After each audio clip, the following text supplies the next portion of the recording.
Hi, and welcome back to another episode of Leadership Lenses, the podcast designed for heads of school, Rosh Yeshiva, principals, and anyone else who wants to enhance and improve Jewish education.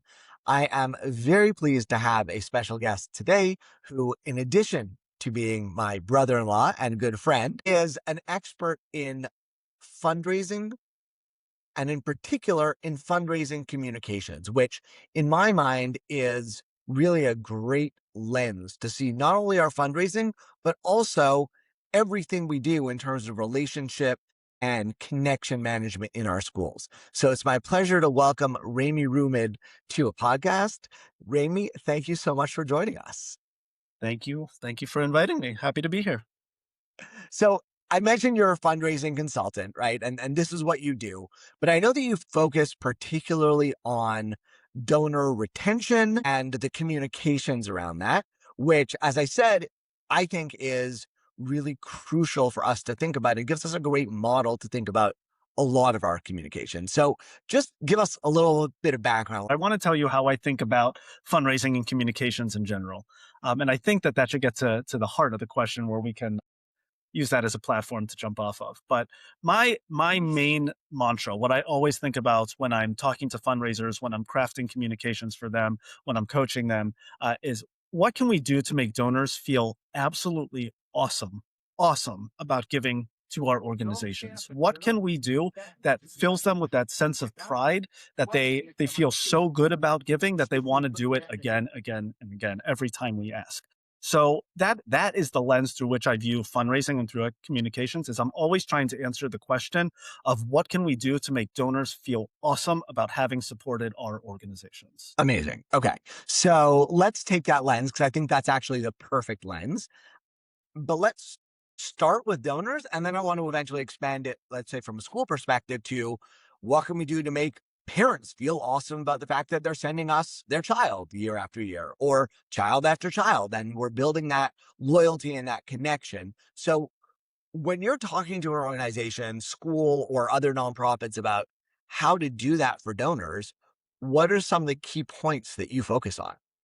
So let's start with, before we get into the real tactics, because the tactics I think are going to depend on who the audience is. And even if we're talking about donors, are we talking about the community level $18 donors? Are we talking about major donors, and however your organization is going to define it? So I'm happy to get into the tactics, but just to start on the strategy side, the main thing that I focus on is whoever that we're speaking to, whether it's a major donor, an $18 donor, or a parent. I always want to give that audience, that person that I'm speaking to, the credit. Maybe I want to say even all of the credit for whatever accomplishments we're talking about within the organization. So just as a for instance, I have a little bit of a pet peeve. Every time I get email solicitation from an organization in my email or something like that, I obviously, being in the business, I read through it and I critique it and I say how much better I would have done it had I been in charge of writing this email. And one of my pet peeves is I don't like the phrases, join us in doing X, Y, or Z, or support us as we try and accomplish whatever mission we're setting out to accomplish.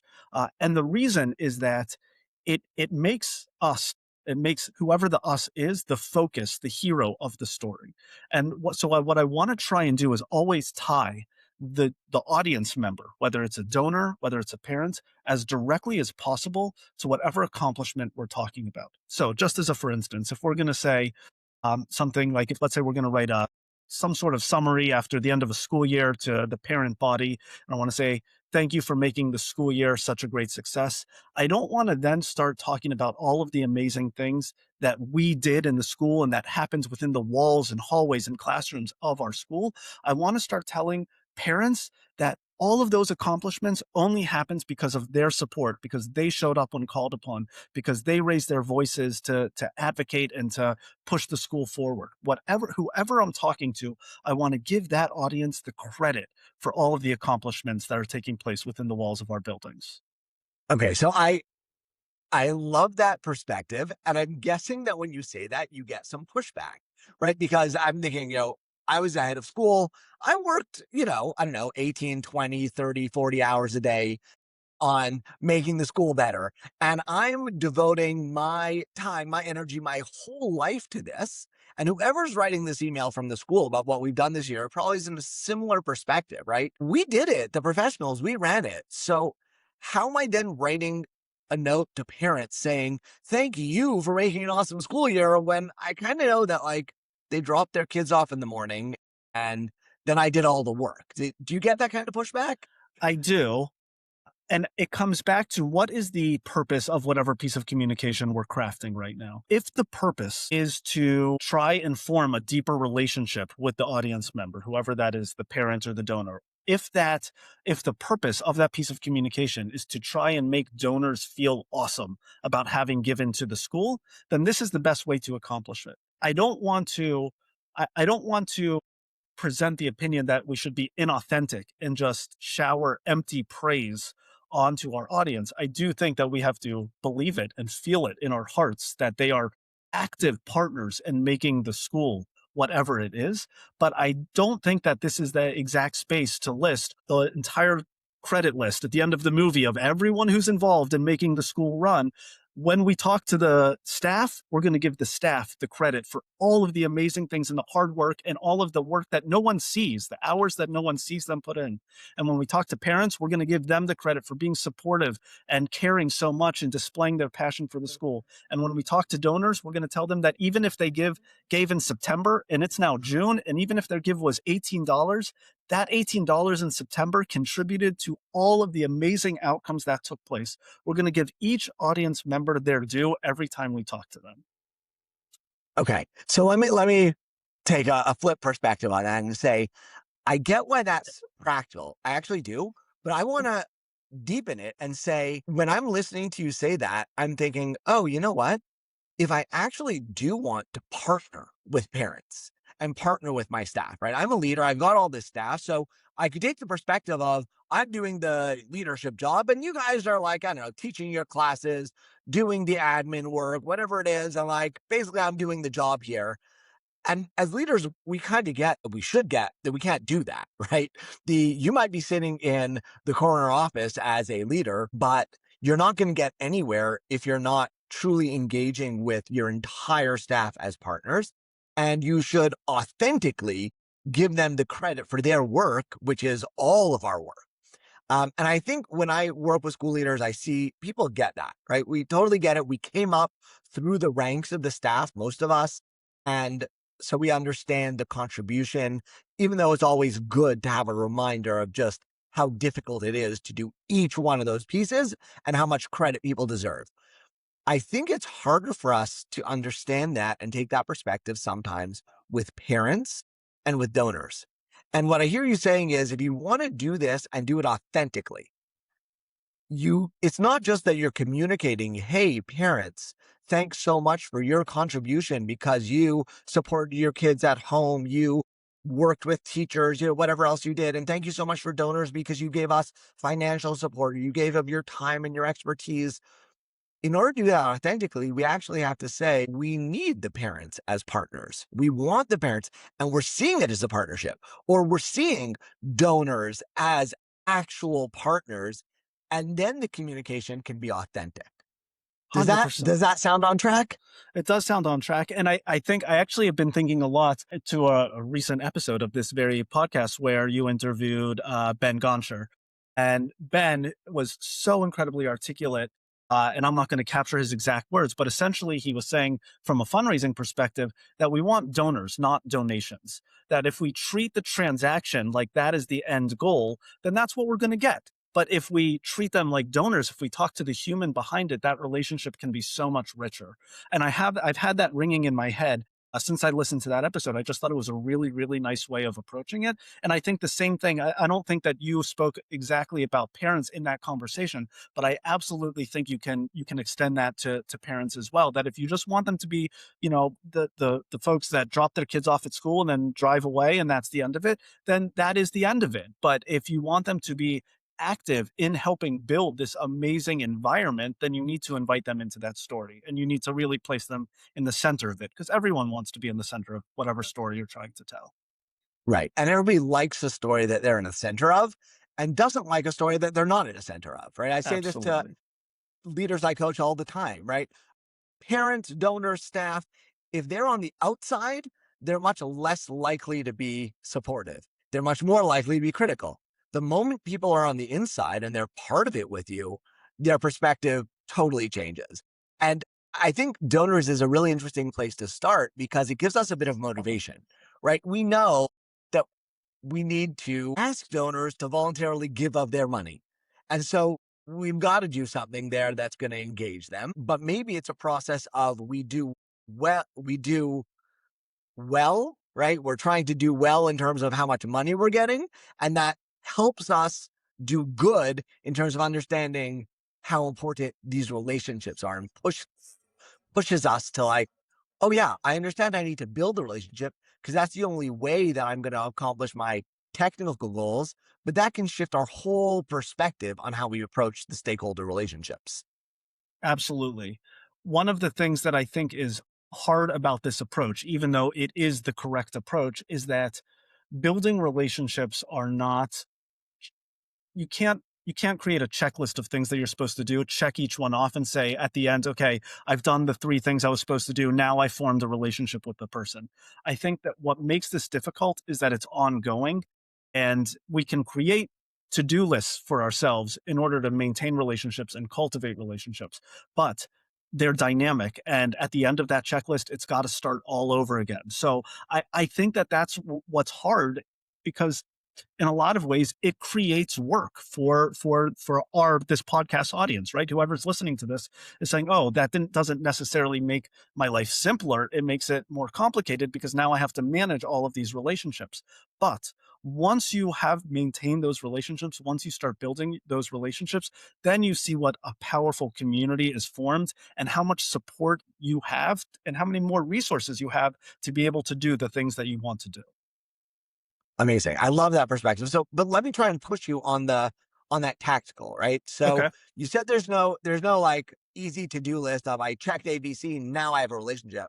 But you mentioned tactics before, and we're coming up on summer, which is often a really good time, particularly in the school world, to say, okay, how do I reassess? Am I doing what I need to be doing? Are there other things that should be added to my systems here for how I relate to donors or for our purposes, donors and parents? So what are some of the key tactics that you advise people on when they're trying to pursue these goals?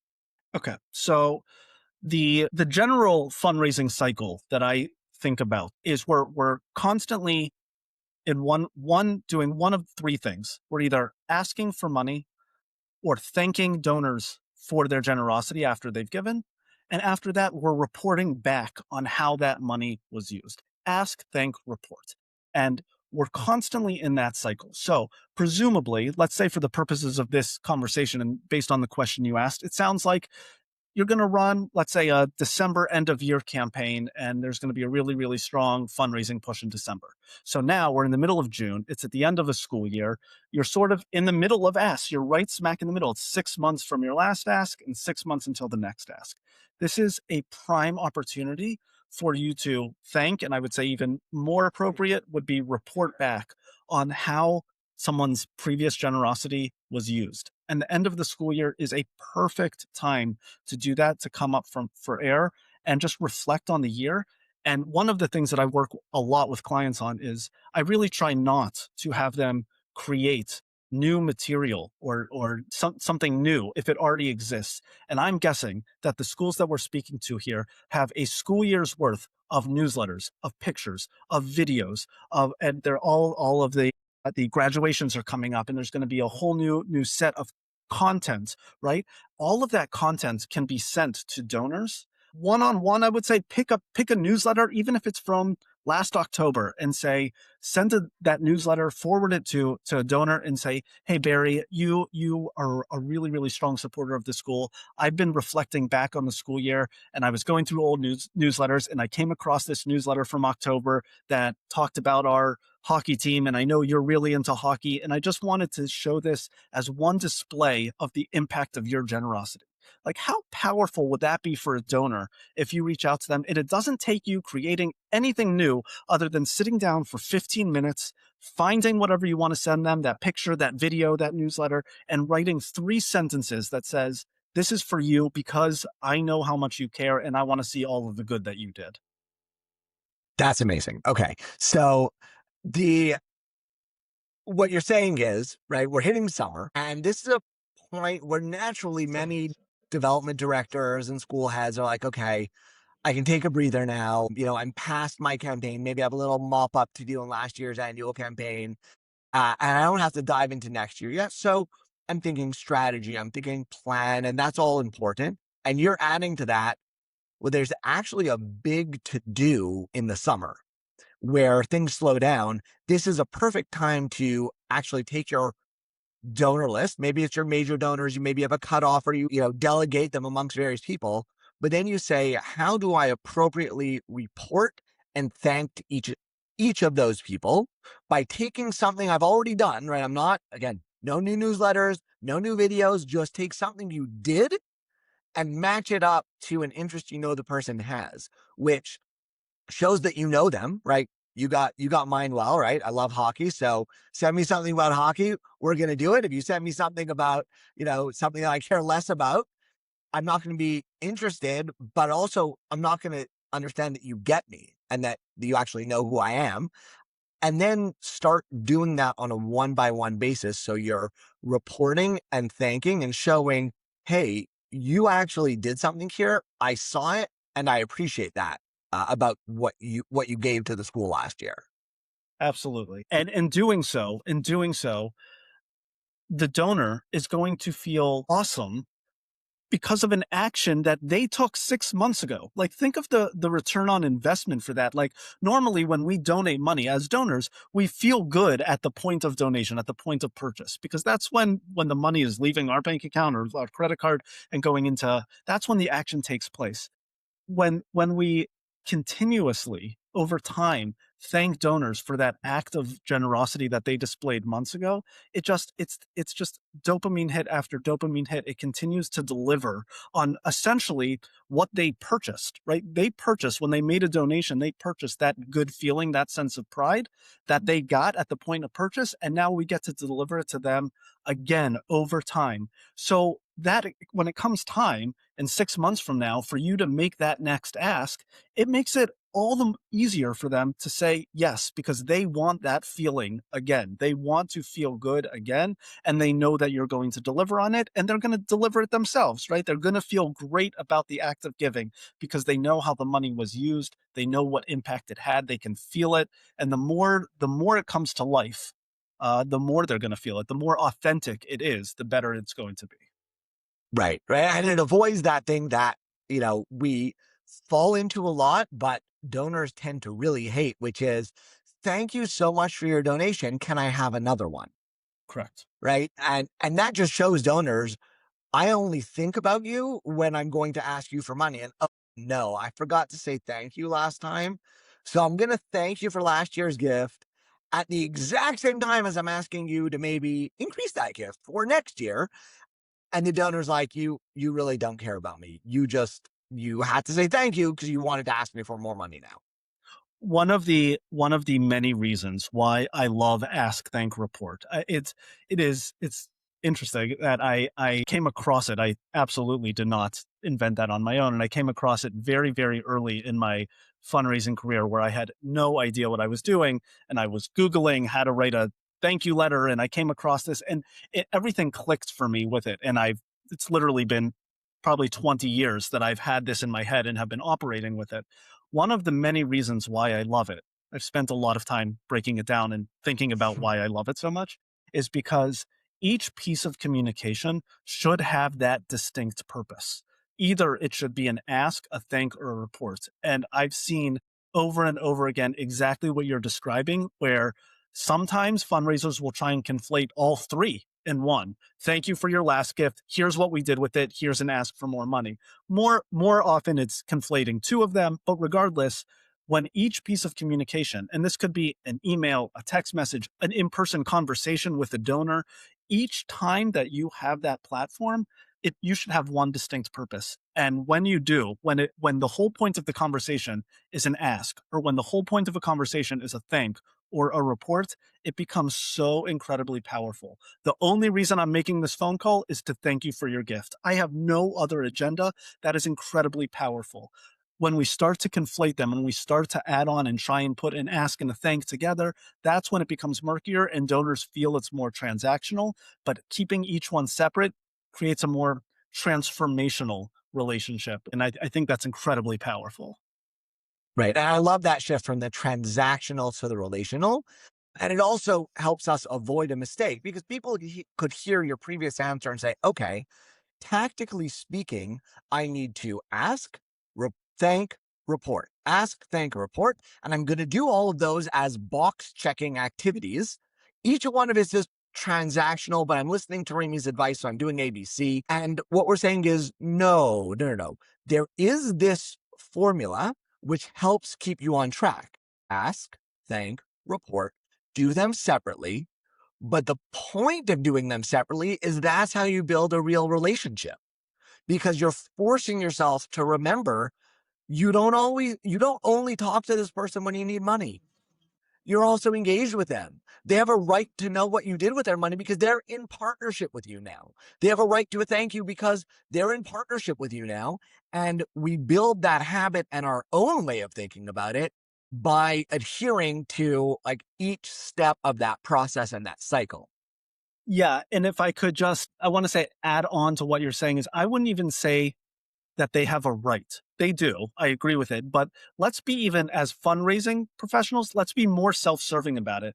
We're going to do a better job fundraising if we do these things, right? So, yes, they have a right to, and they should, and we owe it to them to have that information. But think of it even stronger than that, that when you make the ask, next time you make the ask, you are going to be more successful. You're going to get more yeses and raise more money because you did these things in the interim. I feel like sometimes like Right. that's the motivation that we need. More than it's the right thing to do, it's going to help us do better at the thing we're trying to accomplish. Right. And we're all under a lot of pressure. So that's realistic. It's really pragmatic. And I'm not at all against that like good push. You know what? Do it because it's going to be good for you. And we find something that is both good for you and the right thing to do. Okay. I'm totally diving into that. And as you're speaking about all this, I've been speaking a lot more about parents recently and the relationship of parents to school. Then we know many parents are also donors. In schools, if they're not donors, they're certainly stakeholders. And, to use a term we don't like to use often, they're customers, right? They are sending their children, paying tuition. They're your clients. And many schools have struggled, right? The Surgeon General, as we mentioned in a recent podcast, also, the Surgeon General put a warning on parent mental health across the United States a number of years ago. Parents are facing all sorts of challenges, all sorts of anxiety. The anxiety comes out in the relationship with schools. And we as schools are looking at, our stakeholders, clients, partners. For many schools, tuition revenue is as much or more of their annual revenue percentage wise than donations. And we don't necessarily take this same approach. But as you're speaking now, I'm thinking, okay, if I'm talking to heads in the summer and we're thinking about what we can do to elevate the school to the next level, we could potentially do the ask, thank, report cycle in a parent version, right? How do you do this with customers? I'm curious if you've ever done this with clients, someone other than donors, or how you would think to apply it just to the broad relationship building with stakeholders. Yeah, I think that whenever someone makes a purchase, let's take it out of the nonprofit realm altogether. When someone is purchasing a pair of shoes, right? They are obviously receiving a pair of shoes in return for whatever purchase they make. But I think any good marketer will tell you that what they're doing beyond that is you're selling them a feeling, right? They're buying a pair of these specific Nikes because they're going to feel like they're going to be able to jump higher or run faster because of them, or a pair of comfortable shoes or fashion shoes because like they're going to look good when they put on these pair of shoes. Like whatever they're buying more than a pair of shoes. They're buying that feeling. So I think it's sort of our job, no matter what industry we're in, to think about from a parent's perspective, what are they really trying to accomplish when they're sending their kids to our schools and paying tuition? Yes, they want a Jewish education, and we can convert on that we are giving our children an education when they come to our schools. But more than that, and you'll know this much better than I will, but they want community. There's so many other things that they really want once we start peeling back the layers. And if we can do Right. that deep thinking of trying to understand what it is and articulate it to ourselves, then when in our communications, when we're speaking to them, we're going to be able to hit on those notes and reiterate that over and over again so they feel it each time they feel a part of the school. Absolutely. Absolutely. And I do get to ask this to parents directly in surveys and focus groups that I do as part of many of the projects that I'm running. And I hear a lot of what you're saying. When a parent sends their kid to the school, yes, they want a Jewish education. Yes, they want to know that their kid's going to be able to attend the next school of their choice, whether that's a high school or a college, wherever the next level is of education, a yeshiva, school in Israel, wherever else they're going. They want that. They also want a sense of community. They're also looking for almost being held in this space of, we've got you. We're protecting you. We're taking care of you and your kid. We're bringing you all into the fold here. And I don't want to take it too far. Obviously, schools are not, the entirety of their life, but they are providing that kind of feeling. And I think that we sometimes miss that as school leaders because we have so much work to do on the just core providing an education piece that there's whole other layer of helping parents understand what they're getting, feel what they're getting, really engage and feel like they are partners beyond just dropping their kids off in the morning. We're raising these kids together. We're educating them together. And you're part of this as parents. If we can engage parents that way, I think it can be really, really impactful for schools. So if you think about parents, right, your ask is your annual tuition payment, yes, but also help your kids with the homework, show up at open school night, whatever else that we might ask you to do, as simple as like fill out this permission slip, please, which sometimes takes a few asks. And we're good at the asks. But if we think about the thank and the report as being a necessary part of the parent relationship, also, I think that can be transformative because it's not just I'm reaching out when I need something. It's I'm reaching out to share what's happening with your kid, what's happening with their class, what's happening with the school. Thank you for what you're obviously doing at home. You're taking care of your kid, and we don't underestimate that, whether that's homework or, a fundamental, safe, warm, supportive home environment. We need all of that in order to do our jobs. And building a parallel cycle to what you're talking about could really make an impact there. Absolutely. I wanna add one thing that might take this conversation a slightly different direction, but it's something I've been thinking a lot about, and in a lot of recent conversations with fundraisers, it's come up. So I want to address it, and that is I'm very aware of how busy you are and how busy and how much this feels like there's a lot to do, right? There's a like we said, it's not a checkbox. You can't just say I'm going to do this and then do it and move on to the next task. It's constant. And I understand very, very well how overwhelming this can feel. Like we're just adding and now you have to maintain all of these relationships and you have to follow this sort of formula in order to be able to do it. There's a lot that we've just talked about in the last 25 minutes or so. And I know that it can feel overwhelming. One of the so there's two things that I do to make things easier when it comes to just transferring it to my business and the way that I operate. So number one, the way that I personally structure my time, when things go on my calendar, they happen. When things don't go on my calendar, they don't. So I have very Mhm. set time on my calendar for me, and I would recommend this for fundraisers out there. I'll just throw it out there. Like put on 45 minutes every week for this sort of donor cultivation where you have that time, it is sacred time, you don't schedule over it, and you're going to spend 45 minutes a week on moving the relationship forward with whatever demographic you want to, whether it's major donors, whether it's parents, whether it's the $18 donors that always fall through the cracks, right?